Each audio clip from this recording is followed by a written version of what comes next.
Matinique qui fausse nous, c'est le nom de l'ouvrage d'Olivier Ernest Jean-Marie, mais également une méthode collaborative pour identifier les compétences de chacun afin de construire la Martinique de demain. Cet après-midi, une dizaine de personnes a participé à un atelier animé par l'auteur chez un libraire de Fort-de-France. Ces quelques propos recueillis par Caroline Antich-Martin et Thierry Maisonneuve. Je suis venue agir pour mon pays, tout simplement. Donc, ça a commencé déjà avec First Caraïbes dans l'exercice d'atelier en 2022, donc sur la littératie du futur. Et là, Olivier, je l'ai rencontré par le biais du théâtre et son sujet m'intéresse beaucoup. Donc, agir pour mon pays, voilà. Je pense qu'on est toujours plus intelligent à plusieurs. Et que c'est la somme des intelligences qui amène la bonne réponse. Et donc, je trouve que la solution, à ce niveau-là, et puis plus largement, elle est collaborative. Donc, voilà. Donc, ce que j'ai envie aussi de comprendre, c'est comment, d'un petit groupe, on peut émuler et aller, toucher plus de monde en Martinique.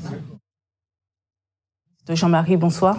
Oui, bonsoir. Alors, vous êtes l'auteur du livre Matinique qui fausse nous. Qu'est-ce qui a inspiré cette démarche? Sur quoi elle repose précisément?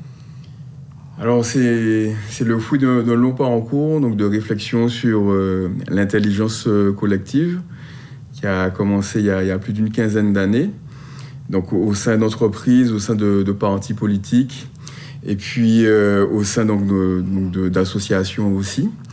Et l'idée, c'est de pouvoir fournir donc des outils opérationnels à ce qu'on appelle l'intelligence collective, qui est de plus en plus citée, donc des outils de co-construction, qui est aussi très très souvent cité, mais très peu appliqué.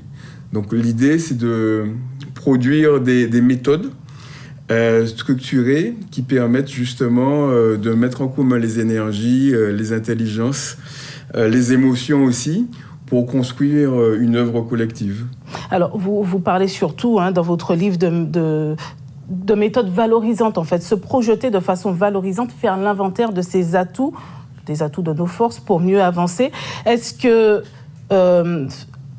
qu'est-ce qu'on doit faire justement de nos faiblesses conscientes?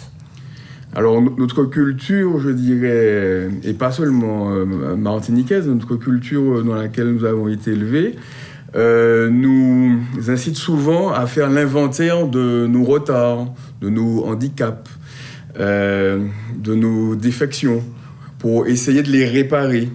Et sauf que ça génère aussi beaucoup d'énergie pour des résultats qui restent à prouver.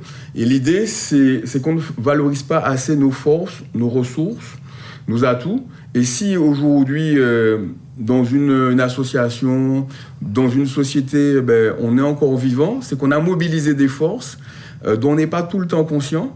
Et l'idée, c'est de s'appuyer sur ce socle positif-là pour imaginer l'avenir, donc dessiner ce qu'on veut vraiment, pas ce qu'on veut éviter, rattraper ou réparer, mais ce qu'on veut vraiment. Et cette méthode-là vient en complément des méthodes classiques, je dirais, où on essaie, on analyse force et faiblesse, menaces, opportunités.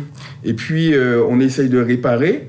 Mais il faut peut-être aussi, à côté de ces méthodes-là, qu'il faut continuer à utiliser pour les urgences, très clairement, envisager des solutions qui mobilisent nos forces, nos atouts, nos ressources. Très bien, merci beaucoup Olivier Ernest Jean-Marie. Je rappelle que vous êtes consultant et écrivain de Matinique qui fausse nous. Merci d'avoir accepté notre invitation. Merci à vous.